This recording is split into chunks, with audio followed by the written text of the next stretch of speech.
नमस्कार, सुस्वागतम, वेलकम, अभिनंदन। क्या सपने देख रहे हैं आजकल आप? क्या मन में चल रहा है आपके एग्जाम्स हैं, बच्चों के एग्जाम है, डर घबराहट बेचैनी हो रही है? कोई बात नहीं, डरने की बिल्कुल भी जरूरत नहीं है। आपका बच्चा, आप बहुत सक्सेस होंगे। बस सोच अच्छी रखिए और ब्रह्मांड में यानी कि यूनिवर्स में मैसेज अच्छा भेजिए। दिन में कम से कम 2 लोगों की तारीफ जरूर कीजिए एंड बिलीव इन कर्मा।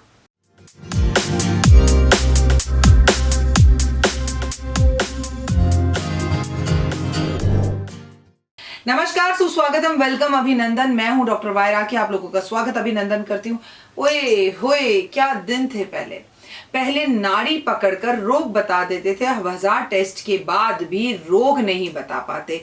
क्यों है, कैसे है? डॉक्टर कहते हैं पता नहीं जी, रिपोर्ट तो सब नॉर्मल आ रही है, लेकिन क्या तकलीफ है पता नहीं चल रहा। पहले 7-8 बच्चे पैदा कर भी माँ 80 वर्ष की उम्र में खेत से आया करती थी, और आज पहले ही महीने में महिला अपने डॉक्टर की सलाह से उसकी देख रेख में रहकर बेड रेस्ट करती है, कंप्लीट बेड रेस्ट करती है, और उसके बाद भी पेट फाड़ कर बच्चा पैदा होता है। ना जाने क्यों।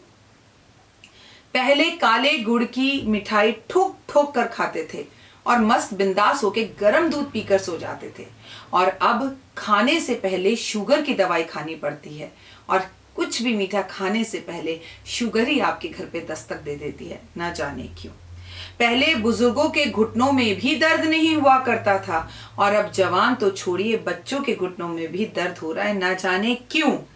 समझ नहीं आता कि ये विज्ञान का युग है कि अज्ञान का युग है। नमस्कार जी, स्वागत अभिनंदन है। मेरी सारी बातें आपकी समझ में आई? कोई बात ऐसी तो नहीं जो मैंने गलत करी? कोई बात ऐसी तो नहीं जो आपको लगाओ कि हाँ, कसम से I miss that day. Sometime I wish कि मैं अपनी मम्मी की जगह पर होती और मैं मम्मी के टाइम पर पैदा हुई होती, चाहे मैं अभी 80-90 साल की होती, कोई फर्क नहीं पड़ता। लेकिन कसम से ओए होए जिंदगी जी लेते हम लोग। लेकिन फिर भी हम ब्लेस्ड हैं कि हमने बहुत तमीज़ और अच्छी चीज़ें देखी हैं, और एक अच्छे आचरण और अच्छे व्यवहार वाली चीज़ों में हम रहे हैं। अब हम सबको पता है कि शिव शंकर की शिवरात्रि है, जो 11 मार्च की है। 10 मार्च का प्रदोष है, मतलब यूं कहा जाए तो शिवजी जी की मेहंदी की रात है। तो हम तमाम तरह की सीरीज अब जो बनाएंगे वो शिवजी जी पर बनाएंगे। चलिए, सबसे पहले 12 मुखी रुद्राक्ष की बात करते हैं। पहले मैं आपको बता दूं, आज मैंने फेसबुक पर एक वीडियो डाली है, फेसबुक पेज पर, उसे जाकर जरूर लाइक सब्सक्राइब शेयर कीजिए। आपको ये पता चलेगा रुद्राक्ष कौन पहन सकते हैं, रुद्राक्ष किसको पहनना चाहिए, रुद्राक्ष को पहनने के बाद क्या नियम और फॉलो हैं। अब वो मैंने यहाँ पर नहीं बताऊंगी आपको, क्योंकि उसके लिए आपको मेरा फेसबुक वाले पेज पर एक बार विजिट करना पड़ेगा। मैं चाहती हूँ कि आप उस फेसबुक पेज को भी लाइक सब्सक्राइब शेयर जरूर करें, ज्यादा से ज्यादा लोगों को बताएं। आप फेसबुक पेज पर हैं, आप फेसबुक पर हैं, तो उस पेज को शेयर करना तो बनता है, दूसरों की भलाई के लिए, अपनी भलाई के लिए, क्योंकि कर भला तो हो भला। आप दुनिया को हमेशा तारीफों के अंदर रखिए, आपकी तारीफ दुनिया करती रहेगी। और बाकी रही परेशानी की बात, तो परेशान तो दुनिया से सबको ही है। लेकिन एक बात भी है, लोग कहते हैं ना, इसकी कसम, उसकी कसम, प्यार की कसम, आई शपथ, ये शपथ, वो शपथ। अगर कसमें खाने से कोई मर जाता तो भगवान तो कब का मर गया होता है ना। क्योंकि हम तो बात बात पे कह देते हैं भगवान की कसम, भगवान की कसम। भगवान तो कॉपीराइट है हम सबका। अल्लाह कसम, 1 मिनट में बोलते वाहिगुरु जी की कसम, मैंने ऐसा नहीं किया।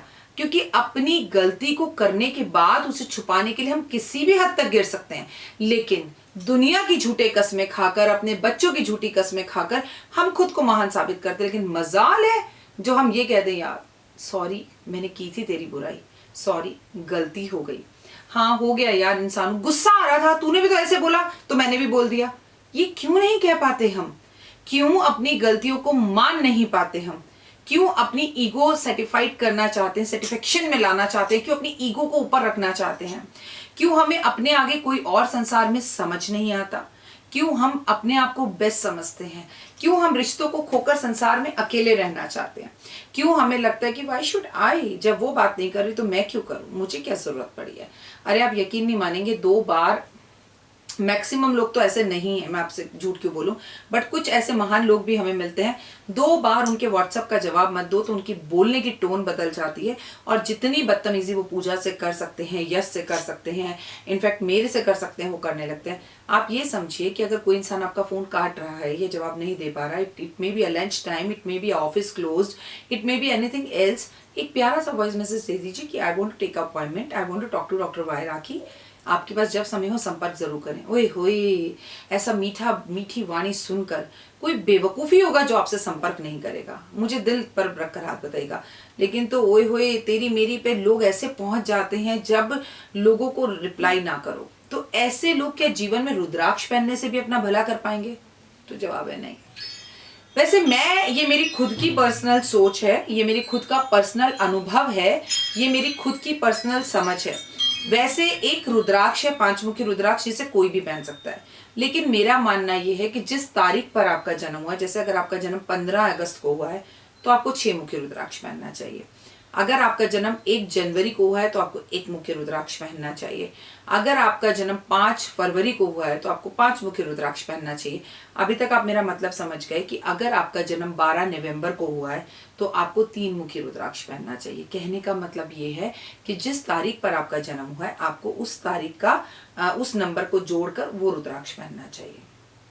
लेकिन आज मैं आपसे एक जादुई रुद्राक्ष की बात करूंगी जो 12 मुखी रुद्राक्ष है। इसे कौन कौन पहन सकता है, इसे पहनने से लाभ क्या होते हैं, ये मैं बताऊंगी। लेकिन इसे पहनने के नियम क्या हैं, ये देखने के लिए आपको आज मेरे फेसबुक पेज पे जाना होगा। अगर आपको सरकारी नौकरी चाहिए तो आपको 12 मुखी रुद्राक्ष पहनना ही चाहिए, चाहे आप एक रुद्राक्ष पहने और चाहे आप पूरी माला पहने, ये आपके ऊपर है। पूरी माला तो थोड़ी महंगी पड़ जाएगी, असली पहने, लैब टेस्ट रिपोर्ट के साथ पहने, पूजित प्राण प्रतिष्ठित अभिमंत्रित जागृत कर पहने। त्वचा की, सांसों या फेफड़ों की कोई भी बीमारी अगर आपको है तो आपको 12 मुखी रुद्राक्ष पहनना चाहिए। अगर आप गरीबी, कर्जे और अपमान के समय से गुजर रहे हैं तो आपको चांदी या सोने के अंदर 12 मुखी रुद्राक्ष पहनना चाहिए, लेकिन हमेशा सफेद या पीले धागे में, कभी काले धागे में नहीं। अगर आप पहन नहीं सकते तो आपको अपने पास रखना चाहिए, क्योंकि if you are eating a non vegetarian तो आप रुद्राक्ष कभी नहीं पहन सकते। आप अगर कुंभ और मकर राशि के हैं और 2020 और 21 के समय से गुजर रहे हैं तो आपको निश्चित ही 12 मुखी रुद्राक्ष पहनना चाहिए।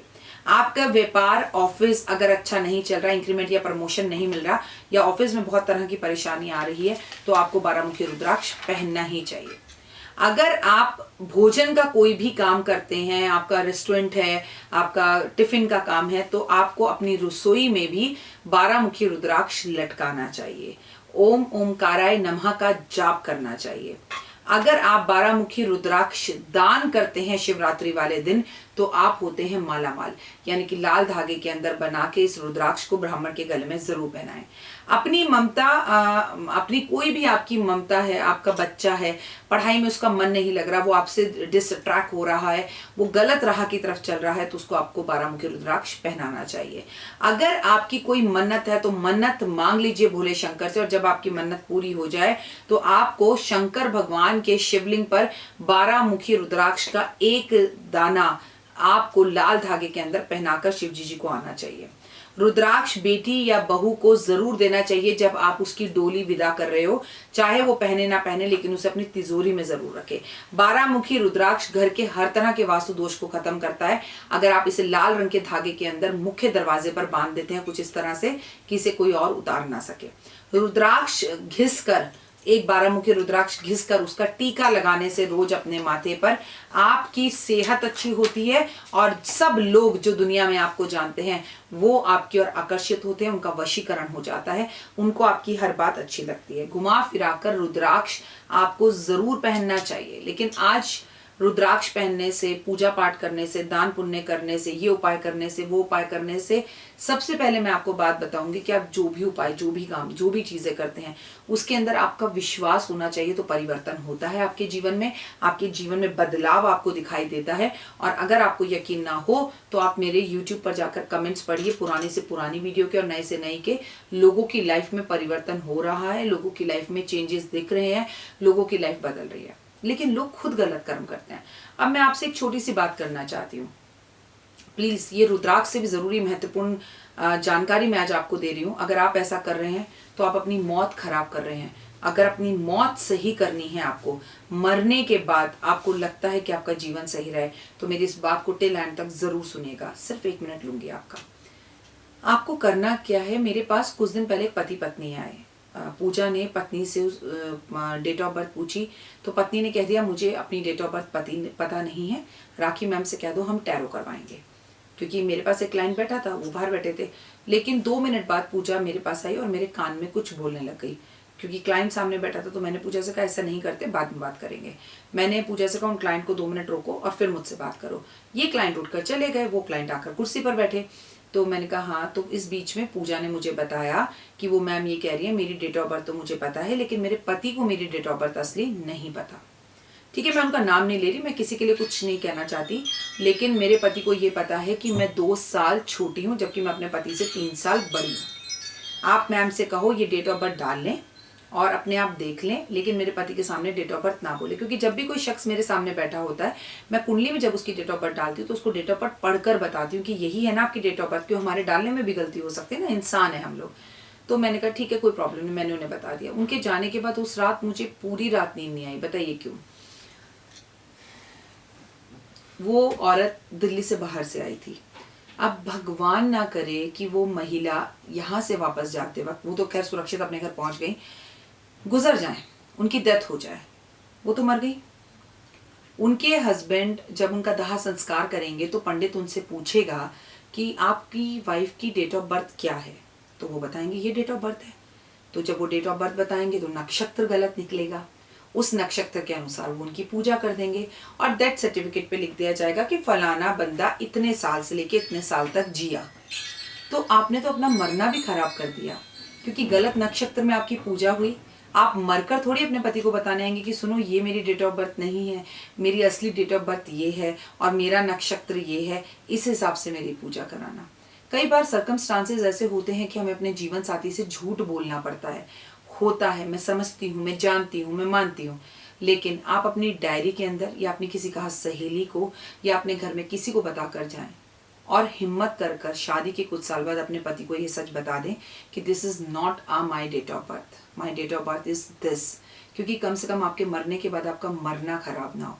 अगर आपको मेरी इस विषय पर गहराई पर चीज़ें समझ में आ रही हो कि हाँ डॉक्टर वैरागी बिल्कुल सही बोल रही हैं, तो आपको समझ में आएगा कि आप अपने साथ, अपने जीवन के साथ जीते जी तो गलत कर ही रहे हैं, लेकिन मरने के बाद भी गलत कर रहे हैं। क्योंकि पति पत्नी का जीवन इतने भरोसे का रिलेशनशिप होता है, और बच्चे होने के बाद, सब चीज़ें होने के बाद क्या कर लेगा पति कि अगर उसको पता भी लग जाए कि पत्नी उससे 2 साल बड़ी है या उसने 2 साल उम्र छोटी बताई। तो अपने रिश्तों को इतने विश्वास के साथ जकड़िए कि आप रिश्तों में सच बता पाएं। कमाल की बात है। ओए होए, जिस रिश्ते में हम इतने करीब से हैं उस रिश्ते में भी कहीं दूरियां हैं। कहाँ जा रहा है समाज, कर क्या रहे हैं हम, हमारी लाइफ, हमारी जनरेशन को आखिर हो क्या गया है। घर के अंदर पहले गाय की, पक्षियों की, कुकर की, गिलहरी की, सबकी रोटियां निकला करती थी, लेकिन तब भी बजट हिला नहीं करता था। आज एकल परिवार में कोई मेहमान किसी के घर नहीं आता, कोई किसी के घर झांकना नहीं चाहता, लेकिन घर का बजट हमेशा हिला रहता है। कभी सोचिएगा ऐसा क्यों? बिलीव इन कर्मा और कर्मों को बदलिए। फिलहाल दीजिए इजाजत। नमस्कार।